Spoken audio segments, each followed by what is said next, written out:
sein de l'homme, il y a les formations génétiques de la génération de sa famille. Maman ebisaye. Kendenge nazokufa mwana nga yebaki onde mwana libo ya liboso. Jamais yo ya nini kaka oyoka kike o pasteur abik sesko boyo poto yebi so nyonso poto batangi komolo jamais donc yeba to kosila awa pardon, est-ce que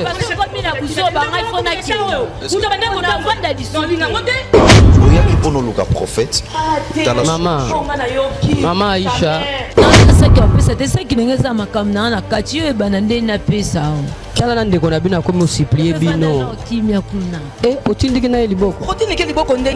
Il y a une puissance dans le nom de Jésus, car le cheval est équipé pour le jour de la bataille, mais la délivrance vient de l'Éternel des armées. Vient de l'Éternel des armées. Merci très chers téléspectateurs, téléspectatrices, partout vous êtes en train de nous suivre encore sur votre humble serviteur et toujours je parle qui est partout au Lanabiso. Je vais profiter de saluer encore les gens vers Kisangania, les locaux, j'ai dit toujours beau parler à l'Etopoké Bomoga, les deux frontements et j'ai dit Sambabarega, partout tu es en train de nous suivre, j'ai dit good morning et que Dieu vous bénisse. C'est toujours votre chaîne que vous êtes en train d'aimer, toujours avec l'un de notre prophètes que vous aimez toujours, hein? Prophète David Kampenji. Je ne suis pas avec lui. Nazana Mutuna Nzambe, il s'appelle toujours qui Balubarambe qui a honneur, Balubi le vaste d'honneur est toujours que nous sommes avec lui. Shalom, Papa David. Oui, shalom, Papa Miel. Comment évolution, bon ministère? Oui, ça va, Dieu nous fait grâce. Tout évolue très bien, Zambazo Baterabiso. Merci. Est-ce que tu peux mola bato bolanda biso partout banano na monde atu mobimba? Kangami ceci que Zoamito Sambela, éternel tendre Père, nous te bénissons pour ta fidélité, ton amour, ta grâce, ô Adonai. Mungu wa neema, Mungu wa miujiza, tunakubariki, tunakusifu kwa ajili ya wakati. Acha neema yako tutembelee, waguse wenye watatufata paka nyumbani, kazini, ndani ya gari, mahali popote. Neema zako itutembelee katika jina la Yesu. Amen. Amen, merci tout embellé, c'est-à-dire que Tambola Bisso, n'a comme Jésus Christ, l'homme de Dieu. Aujourd'hui, je suis heureux d'être dans ton église encore. Gloire à Dieu. Bonne évolution, il y a Moussala, il y a Nzambe. Moussa Nzambe zo évolué très bien, Nzamba zo longisa biso, Nzambe ya papa na biso apôtre Moïse Kasongo, azo bundela biso, azo longisa biso na ba réalité belé liée na ministère. Ça va vraiment. Merci beaucoup l'homme de Dieu, nous sommes tellement heureux et j'espère parce que dans une vision il y a année prochaine mais quelle est la vision de la paroisse Monorep? Vision dans les années paroisse Monorep pour l'année prochaine, le Seigneur nous a déjà donné une grande vision, un grand thème. Il y a année Mobimba que ma coupe déborde. Psaume 23 comme d'habitude. J'aime lire la parole de Dieu. La Bible dit: tu dressas devant moi une table en face de mes adversaires. Tu oins d'huile ma tête et ma coupe déborde. Et ça, thème ya année mobime ko accompagner à la paroisse Monorep na Bandal que ma coupe déborde. Pour que la coupe déborde, il faut que les ennemis soient là. La coupe ne déborde jamais loin des ennemis. La Bible dit: il dresse une table. Il faut que la table soit dressée. Nous allons dresser une table. Et sur cette table, autour du table, il y aura tes ennemis. Il y aura que toi, Nabanguna Nayo. Et sur la table, il y aura plusieurs coupes. Et pourquoi maintenant, coupe Nayo ne déborder. Merci Arsanti Moutoumi Chamon. On a tchagou à tout, ma coupe déborde. Aïko ba verset ngi on a tchajuani. Mais on a tout ka connaissance na phase. Ifashi ni mahali Mungu akatufunulia maneno mingi sana jua maisha ya wanadamu, ya watu wote kupitia dunia nzima. Mungu anapenda hii wakati ya 2000 ya mwaka mpya, kila kitu mtu ataweza kufanya ndani ya kazi, ndani ya jamaa, ile kitu ifo iko na ba resultat au-delà ya ba attente yako. Ma coupe de borde ni resultat au-delà ya resultat nyeo mtu kuna chunga. Mungu anabeba au-delà ya ile. C'est pour ça que le Seigneur nous a donné que la coupe de borde. Inamaanisha ke wenye wanakupiganishaka walozi ya jamaa ya dunia mahali popote batakuwa pale, lakini we utashinda tu. Utashinda tu. Aksanti mtumishi wa Mungu Nabii David Kapenji. Ndio. Ni vazi d'honneur ya Mungu.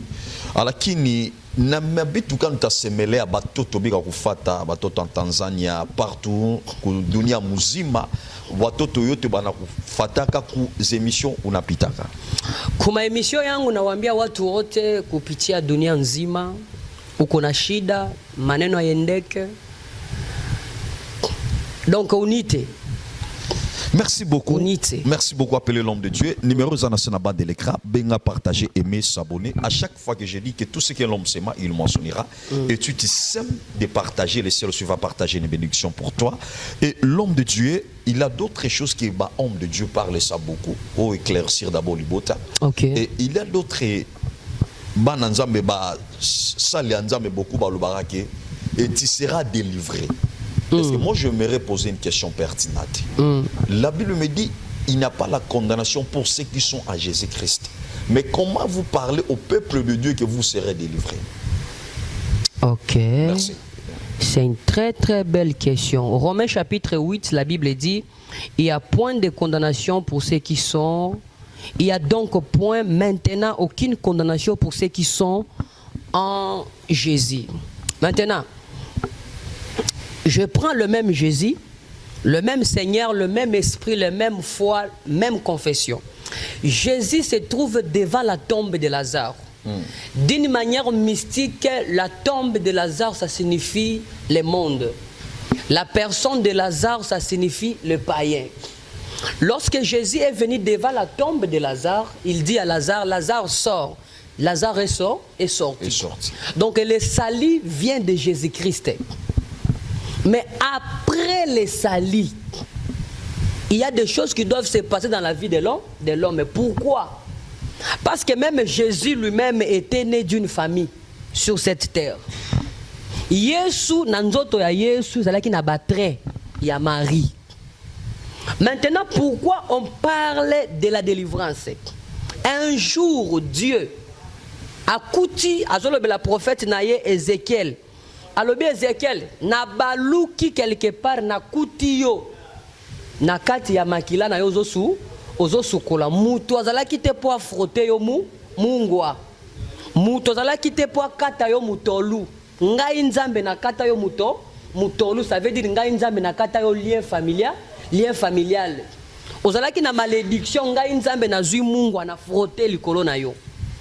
Lorsque Jésus a yebisi basali la bike déliez-les et laissez-les partir. Ça veut dire le salut, c'est la part de Dieu. Mais la délivrance vient de l'Éternel, bien sûr, mais à travers les hommes. Tout celui qui veut aller loin sur la terre doit passer par l'homme. Même Jésus lui-même, avant le ministère né, abanda que pas ya mutu Jean-Baptiste. Wow. Merci. C'est tellement compliqué pour na bato bazobo ya délivrance. Et ça ba réalité. Et ça ba réalité, il faut que tika bana na nzambe bana la délivrer. Pourquoi tozalaka délivrer? Parce que oyambi Yesu lokola mokonzi pe mobikisi, mais o changer famille te. Est-ce que mukolo yo yambi Yesu lokola mokonzi pe mobikisi nde mukolo bandoki ya famille bakufi te? Nde mukolo yo changer makila na yo ya papa no na mama na yo elongwe te? Pourquoi délivrance? Mukolo Abraham akendaki na Égypte na mama na biso Sarah. Ayebisi Sarah nini? Alobi kolobate kaza mwasi na ngai. Loba ko tande ko na ngai ya mwasi. Bible lobi ke Pharaon alingazwa Sarah alala na ye na butu nzamba sai nini? Abimeli eti. Est-ce que makambo wana betelaka Isaac? Siko Isaac pe na tour na ye abotami après des années. Makambona kosalema Isaac epeye pe ake na Rebecca na Égypte ayebisi Rebecca kolobela bango te koza mwasi nanga poza kitoko mingi noki ba bomanga lobela bango koza ndeko na ngai. Dans le sang de l'homme il y a l'information génétique de la génération de sa famille. Merci beaucoup l'homme de Dieu. Il faut monter la délivrance. Merci. Alors comment l'on peut passer à la délivrance? Pour le canal délivrance, gloire au Seigneur. Nazo préparé délivrance à wana Kinshasa. Le 15, le 16, le 17 janvier. Délivrance, il y a 3 jours. Délivrance, c'est ça, délivrance spéciale. Délivrance totale. Délivrance totale, il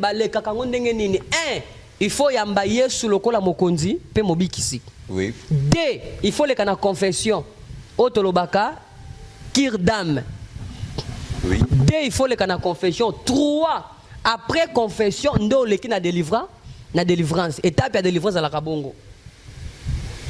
Donc 1, il faut yamba Yesu.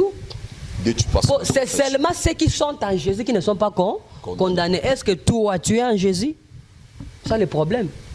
Nde pa nangai même soko landi ba émission nangai na yambisaka batuye Yesu ngai likambo ya ame na saka na ngote. Il faut muto yamba Yesu ndale kana délivrance. Nzambe ni na ko délivrer yo ndimeli yete. Même pas Satan pour comme yaye il faut confesser. Waouh, merci l'homme de Dieu par rapport de nous éclaircir encore. Donc excusez na bossa ni loko moko délivrance spéciale et toucha kanzoto ame na esprit ya mutu. Nde délivrance totale, délivrance spéciale, on a prophète David na sala komoni batu ba otato la mokili mobimba.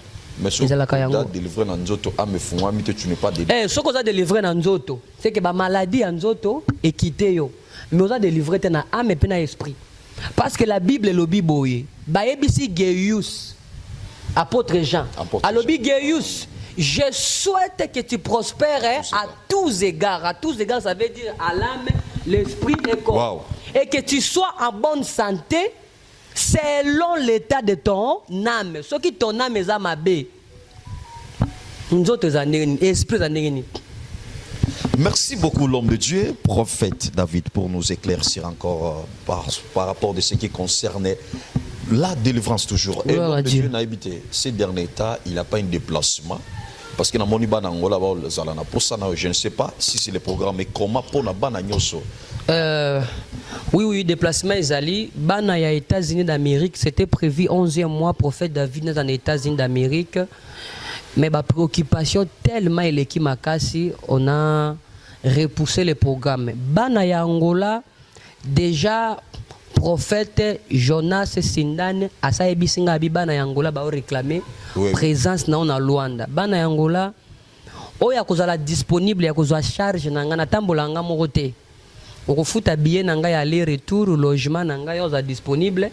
Azui grâce wana, abengi ngai, na pesi ba coordonnées, ba futi billet, place na kofanda, na e Angola semaine année prochaine. Bana ya Gabo bazobenga, bana ya Yaoundé, Abidjan, je viens Lagos. Niger. Lagos na capitale na Nigeria, bazobenga déjà bazoambouye na kende. Bana ya France, c'était prévu dans l'année passée, mais ça n'a pas marché. C'était prévu février là, donc février l'année prochaine, na Paris. Donc na Paris, tout ça la plein ya kosakanate miracle authentique oye na mutu atambola kate alobakate aveugle mobile ya telemakate moi si abota kate okomona ngo en live. Donc miracle authentique ya kosakanate. Merci beaucoup l'homme de Dieu va se donner le prophète David. Et l'homme de Dieu, ils ont dit que si on aurait du temps, va passer la consultation. Mais moi, vous allez dire, mais par rapport de votre permission, si on permettre mission. En tout cas, alors vous, les prophètes, vous allez avoir un langage, mais écoute, selon pas comme les gens. Tu peux écouter selon Dieu et non selon les hommes. Alors, on te permission comme prophète. Le père de la paroisse, c'est de Monoreb. Je ne sais pas. Monoreb. D'accord, ce qui Merci beaucoup, je demande la technique d'abord. Nous pouvons faire entrer Libota Oba et consultation prophétique. Merci.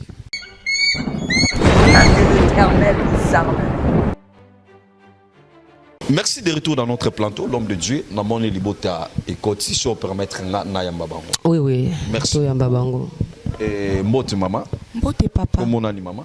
Aïcha. Maman Aïcha, est-ce que vous pouvez permettre de passer le micro d'abord pour na tous comme Mbote maman. Mbote papa. Comment on a Vanessa. Maman Vanessa. Maman Vanessa, maman Aïcha. Maman Aïcha. Bazali Bosona Biso. Ok, Nzamba Zalokumu. Merci.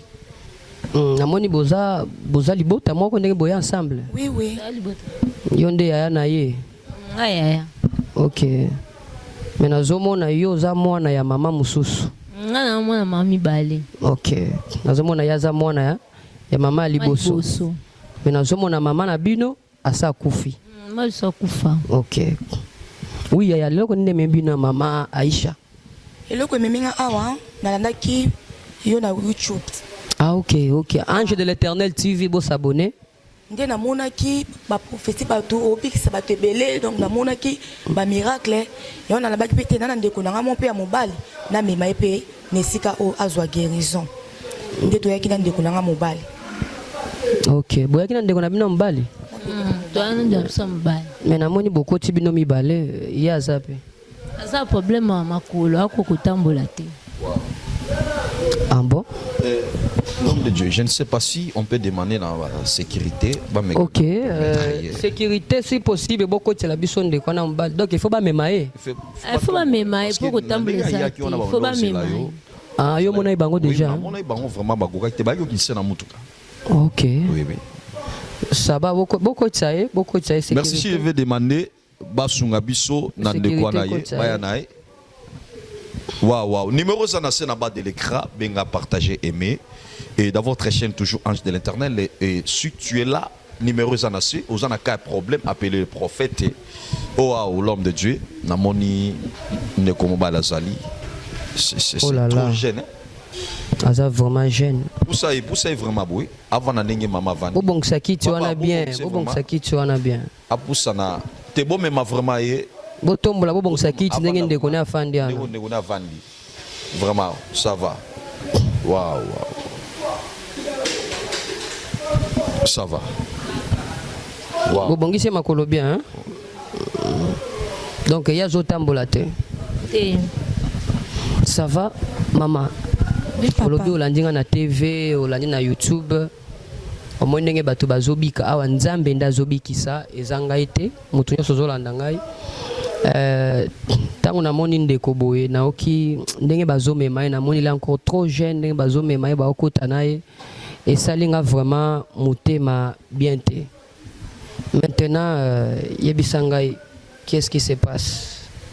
Problème nini mama nanda zoloba yo bieye. Ah yenda zoloba otindike le bondeni oui mama. Tozaki na ndeko na biso bien. OK. To lamuki kana tongo mo boye. To monaka mutumba moko agangi. OK. Ko ganga gangi to kota na chambre boye ou ako tambola te. Ako telema te. Et tout le monde qui a le cola, moi j'ai, on dirait au kosa. Mais tant que tu es mis sabino, kokate no, ma kolonanga eza obukana. Nde omoni toyaki na awa ki pendant ndé la ndaki émission wana de la bakite na ndeko nanga awa, le quoi peut azobikisa bato. Ndeko nanga pa ozwa guérison awa. Gloire au Seigneur. Papa Miel. Papa Miel zo no micro.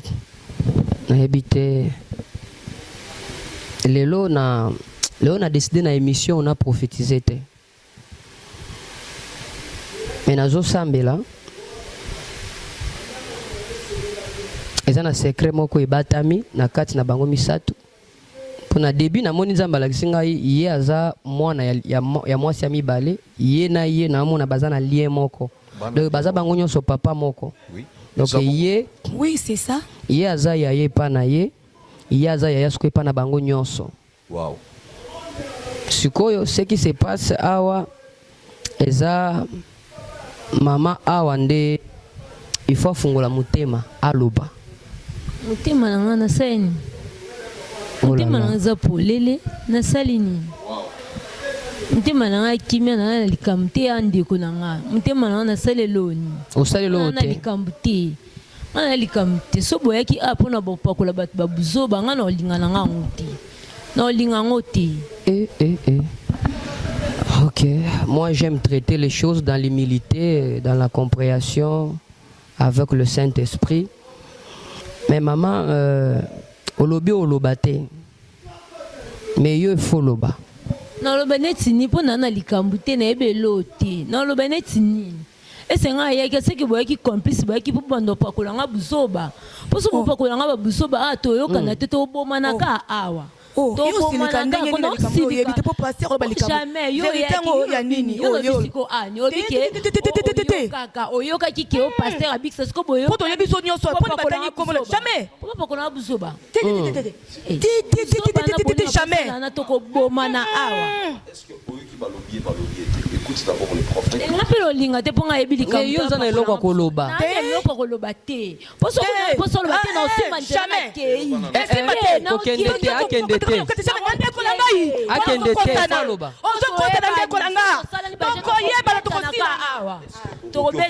Pardon, est-ce que s'il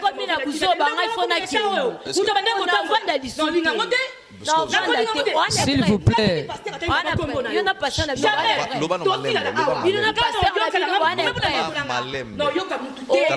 S'il vous plaît. Ok. S'il vous plaît. S'il vous plaît. Bon, tofanda nanu, pardon. Merci. Oh là là. So yaki makamba boyoka na ba pasteur na pasteur na mlobo na preuve na pasteur na bino. Na pasteur na mlobo na preuve. Yo na pasteur na mlobo na preuve. Papa ne za motima ngi matenda makasi. Mama tango boyaki. To bosa to na église to ko tout na raba makofi. Ah. Oh s'il vous plaît, s'il vous plaît. Bon, maman lobe olobate na sungao. Merci.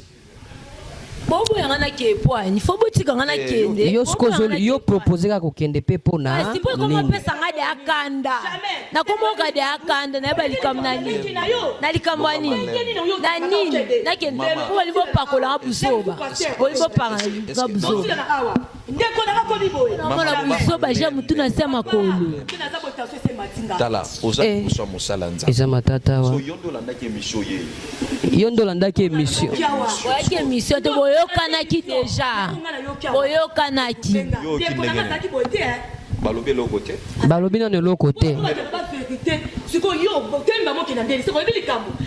na telema te po ani batie yo te pasteur na bino atiakanga na ndeni sikoyo ngayebi pasteur na bino boyokanaki boyokana na bapasteur na bino pasteur na bino aza na épreuve te po alobaki boyoka ngai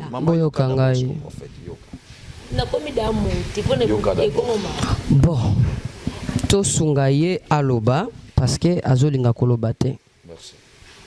Nazongi mukolo mama na azokata mutema bozalaka na chambre wana bino mibale po iloko eboma mama na yo eza césarienne nde memaki ye bapasolaki ye babimisi mwana wana aza me mama ayebisa ye ke ndenge nazokufa mwana ngai yebaki yo nde mwana libo ya liboso privilège ya famille eza likolo na yo nga na fandi na bino te papa miel pesala ngai mekona tu na question première question ye falaki akende poto oui c'est ça mais nsima ya liwa ya mama na ye programme échance papa préféré siko mwana mobali nde aza mobali akende poto sima na ye nde bino pe bosala nini bokende nde esika likambo eza siko ye aza na makambo efaloba mpona alobaki lelo na baprofetize te ye aza na makambo akoloba sikoyo yoka ngai boyoka ngai sikoyo toyokana boye nazotika yo okende mais soki okei sans koloba okobimisanga moto alukuta sikoyo pe bima moto alukuta te yo soko okiti kaka awa okei otikali baba okolobaka te ti mokolo kozongaka awa koloba aloba eza lokuta oh mon dieu va prophète maloba so eza lokuta eza boyokanaki mama toyokana na ndenge nini nga toyeni nzela moko tozonga boye eloko nini tokoyokana molimo ya prophète bakosa yango te est-ce okopesa biso saki wana omemi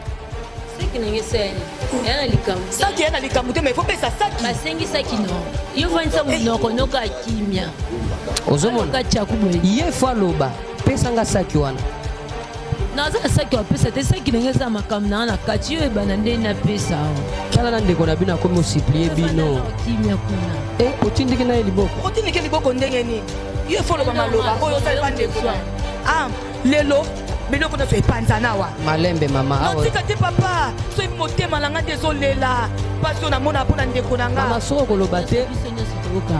koloba te pesa biso kasi saki wana eza makambo na ngai mama pesanga saki nao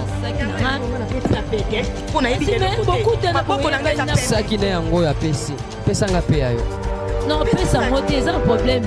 Non, pesa son pesa, on venait de son, ce qu'on sait, non, on y passe. Yo pesa casse. Non, Boubé pesa casse journaliste. Oh, les cam. Caméra, Zelanga Sakyo très bien. Papa journaliste, ndenge ya limi kolobate. Makila ya mukongo ya ndeko ya colonne vertébrale. Eza na saki oyo. Ah, Lokuta. papa. Bilo ningo na yoko. Colonne makila colonne vertébrale na ye. Eza na saki oyo. Saki oyo. Na saki oyo na ndenge ni. Nga na yebi yango te. Yo za pasteur nena ndimi osimba yango mpona yebi ekodomine yo te. Na yebi yango te, saki na ngai eza makambo. Fungola saki oyo naomona eloko eza na kati bimisa yango. Zamba lola. Caméra Zelanga yebi. Jadi. Mama. Oh, saki yo mo saki yo mto tie biloko na kati. Jamais. La côté le monde nini. Oizali. Ponga na yebi yango te. Ozomona Na yebi te. Na yebi yango te. Oh makila te. eza makila na ye. Ah. Na yebi yango te, pastor. C'est que yenda zoki yango saki oyo tiango na kati ya Na mama malebe te ko kaka te. Matinde ko na ngai. Na yebi yango te, mama. Soki azotambola te makila na ye yango oyo. Jamais. Non, toi maîtrise te. Et l'autre bonga na ko maîtrise. Amoni eloko. Ngai mambo nyonso booloba te okanyingane wane prêtre tozogangaganga loka chaku okanyingane prêtre okatana Siko yoka d'abord. yoka Wow. mama naokonte 1 ntina 5 soki olobi te okomi baba na bandi 1 2 Wow. 3 Wow.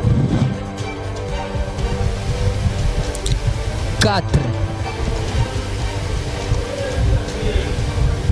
soki natangi ya suka vraiment koloba lisusu te.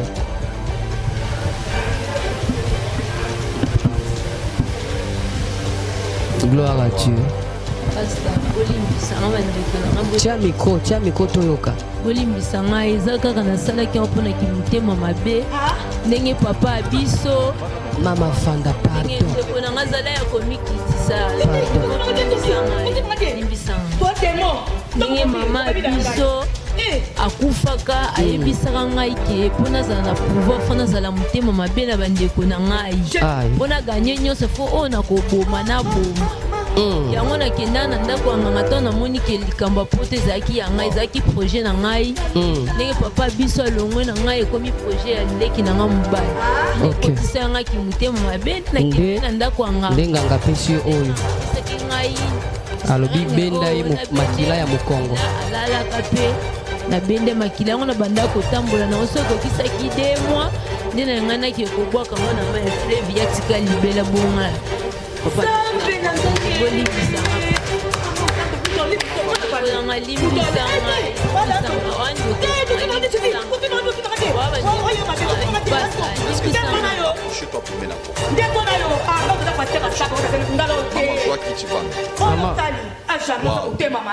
Mama Fanda. Mama, oyaki pono luka prophète. Mama Aisha. Mama Aisha. Mama Aisha. Mama Aisha.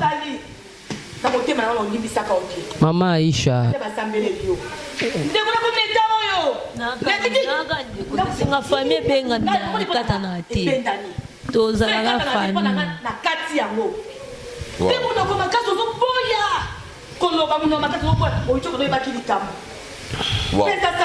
Chela ye micro na yo kaka ye mokili eza pusa mpe yoka biloko azoloba sikoyo mama Aisha. Oui papa.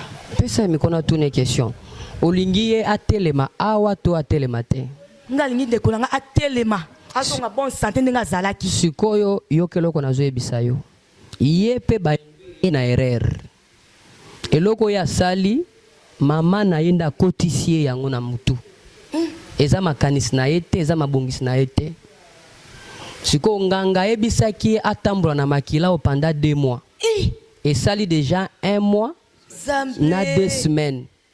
Ah, motema mabe boye bonga tande kona yo te même sikoyo ndenge za na yo kina motema sikoyo ndenge za pota motema nanga yoka papa omoni ndeko na akomi tellement fragile mwana mobali makasi azana destiné kitoko sikoyo po ye abika eloko ya liboso deja esalemi ye a se repentir eloko ya mibale etikali yo efo limbisa nde na kosambela mpo na ye kaka wa sikoyo elema soki olimbisi ye nde ya telemi na olimbisi me nga na ye tozasi nde tozala ye te wana olimbisi te biloko ya boye moto aumeli na ngo nyoko amibona eloko ya moni pasi ayebe motu na makolo te apesi mpe motu mosusu te ndeko na yo mama ndakosi ye nda induire ye na erreur projet ya poto ezalaki ye ndakende poto moto alibo papa achange yango mpo aza mwana mobali nde papa préféré mwana mobali akende liboso et puis lisolo papa betela alobi ndenge ozokende poto objectif eza moko benda bandeko no ya basi bavivre kuna bofanda kuna bosala vie mpo ngai deja nakomi mpaka sikoyo naoswana bino papa bino na voyage bongo te bongo papa po soki azalaka na voyage te bolingai boya na ye ti awa makambo alingaka ndima makambo na olobela bino nde papa change programme atie mwana mobali akende nde ye akanisi maloba mama ati atikaki nde akepa nganga mpe aindwire na erreur eza bongo ya mobali mpo ye azalaka motema malamu ata kei biso nyonso mpe tokende kaka sikoyo ye aza indu na kati erreur sikoyo eloko na osenga yo limbisa kolimbisa eza kolimbisa na kobosana bobanda nzela ya sika po papa na bino ntango azozonga akuta ye deja atamboli aye kote mpo soki nasambeli kaka sikoyo soki bolimbisi nasambeli kaka sikoyo akotelema nazwaka mafuta ya faya nasambeleli ye esili atelemi na ye sikoyo esenga yo olimbisa ye mpo ye asa reconnaître mabe na ye aboyaki koloba mais quand même alobelakisi ke aza na posa mpe ndeko na ye afungwama tala ndenge akomi mwana mobali kitoko destine eza monene sikoyo yo ndo otikali na maboko ni fo sauve ye dadi naosona olimbisa mpo na ndeko na nga mobali ezalata bongo me olimbisi me nalingi nalimbisa te mpo na ndeko na nga azonga nde azalaki na motema na nga naza na su na problème na ye te gloire au Seigneur nzambe azwa lokumu nasengi na prophète Simeon mwana ngai yela ngai mafuta ya faya na kati ya sac na nga wana nasengaki mafuta ya faya soki eza na boyela ngai yango pardon merci. Alors ndenge ndeko alimbisi yo nazosenga nanu mawa na nzambe likolo na yo parce que eloko oyo soki nasambeli te mpo na yo eke ya abiki pan ekozongela o sur place automatiquement okokufa te parce que ofungoli motema le plus important eza ofungoli motema ça va nazo sambela pona yo Éternel Dieu de grâce Mungu wa neema nasengi mawano likolo ya ndeko oyo yo olobi na makomi na yo soki moto abombi mabe na ye akoprospere te mais soki moto atubeli pe atiki yo zali fidèle pe juste kolimbisa ye mawano eza likolo ya ndeko na encercle vie na ye na nguya ya molimo mosantu azala protégé sous l'ombre du Tout-Puissant sous l'abri du Très-Haut. Au nom de Jésus-Christ, retour esimba ete pe na anéantir pouvoir nyonso matambe na etikala ki na ndako ya nganga kisi na effacer yango na supprimer ba alliance nyonso na briser ba loi nyonso ba principe nyonso aria ko respecter na anéantir yango na rendre yango le sans effet. Au nom de Jésus, amen. Mama yo tele mafanda bo simba na te bo fanda kimia botikela nga mtanya ya kosala musala.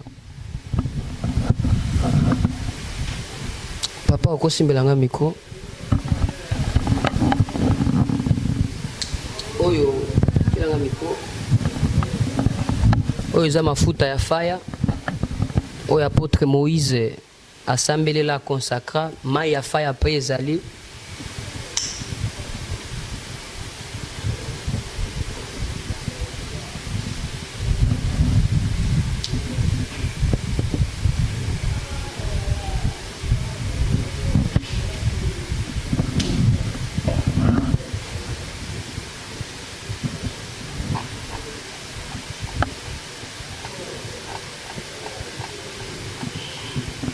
Voilà.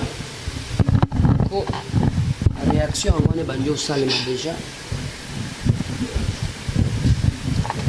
Tela mikona sambela na kombo na Yesu Kristo na zongisi makila na yo ya mukongo. Na zongisi makila ya mukongo na yo. Na kombo na Yesu Kristo. Ale sikoyo na zongisi makasi ya makolo na yo. Na zongisi makasi ya makolo na yo. Na redresser colonne vertébrale na yo. Na kombo na Yesu Kristo. Amen. Bolobi atelemaka lisusu te, hein? Telemaka te papa. Pasteur Mieli yaka simba kote kuna. Azo telema kobanga te ndeko. Zwa makasi na kombo na Yesu Kristo. Nakokwea papa, nakokwea. Kokwea te. Kwea. Ndimela ngai. Zala na kondima. Ozo telema. Ndenge kaka tozo telemisa o.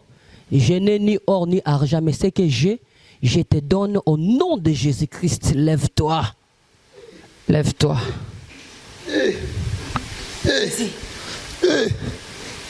Zana konzima. Kobanga te. Beta lokolo na se. Ah, oyoki lokolo hein? Oyoki lokolo na yo hein? Kolo nanga ye. Jésus. Ah, oyoki hein? Makolo ye. Papa merci. Ah? Merci papa. Yango na telemi. Yaisha makolo ye. Makolo ye. Oh. Est-ce que Oyo. Tika boydan. Sauter papa. Ah? Sauter papa. Jésus. On va sauter papa. Zambe. On va sauter. Salaboy. Kobanga te, kobanga te. Salaboy. Salaboy. Eh. Yaisha makolo ye. Makolo ye. Ah? Otamboli. Makolo ye. Je peux le gars. Tika boye. Gloire à Dieu. Tika boye. Gloire à Dieu. Zambe no sala kadani. Nzamba zana bomo. Nzamba zana bomo. Nzamba zana bomo. Nzambe azana bomo. Wow. Est-ce que on ma casse vraiment télé? Ça la marche d'abord. Ça là d'abord marche que besoin. Atamboliko. Vanda d'abord na kit. Fana na kit. Eh. Telema lisusu. Oh, atambola yango yo. Yango ya tambola. Vanda d'abord na kit. L'homme de Dieu, qu'est-ce que tu as fait pour pas mafuta fire par rapport à mafuta fire marambabo et salava? Mafuta ya fire eza mafuta ya miracle. Mafuta ya fire na ko voyager na ngo monde entier. Bokomona, je crois bomona ka ba service apôtre Moïse sala kabiso tout au salaka. Tozana secret. Omoni mafuta ya fire soki na simbi yango na ko balusango nyonso na lingi. Ndenge zana nazongisi ye makila isifika ka makila na ezonga et puis nzoto etele mbabenda ki ye makila ya colonne vertébrale. Wow. Makila ya colonne vertébrale wana te bosa susu problème na yete. Wow. Juste kaka nazuka ka mafuta ya fire na simbi colonne sika babimisaki na beti etonga ya molimo makila ezongi bomona ki makolone ezolenga ezalaki déjà puissance. Alors ndenga zawana restaurer toto délivrance. Et là on est pour notre chité na ibisolo et là on est le bisa bateau ballon na. Et là ko ko ebisa bateau na bisa monde entier bosa la confiance c'est pas ya prophète David. Merci. Tozana posa na bino tozana posa ya soutien ministère na biso. Ko soutenir biso na commentaire comment eloko yo lingi obika. Très bien. Nzambe na ngai nangina sala émission moko sur commentaire nyonso na ko sambele lango. Merci. Tikelanga requête na ona commentaire na commentaire. Numéro na ngai ya téléphone eza wana benga. Et puis nzamba pesi ngai capacité ya ko transformer mai ya faya na même bisikoza. Merci. Eza na mutu moko na sambelaki na bi somba paquet ya mai na sambelela yango ekoma mai ya faya na sambelela yango ekoma mai ya faya batatoli miracle ebele. Merci beaucoup. Osombi bouteille ya mai, osombi bouteille ya mafuta na kosambela yango ekoma mafuta faya na mai ya faya. Merci beaucoup, nous sommes presque à la fin de notre émission. Nous étions avec l'un de vos très toujours prophètes que vous aimez, prophète David. Et je profitais de saluer aussi maman Virginie depuis Irlandais. Tu es en train de nous suivre encore partout dans le monde. Tu es à la technique, je suis avec M. David. Ce qu'on a été, tous à l'Assemblée. Papa Enoch. Papa Enoch. Kifuta, numéro de la scène à bas de l'écran.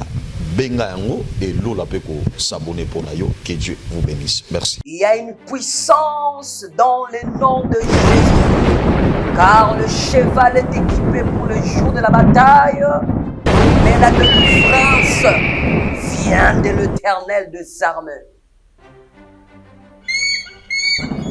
Vient de l'Éternel des armées.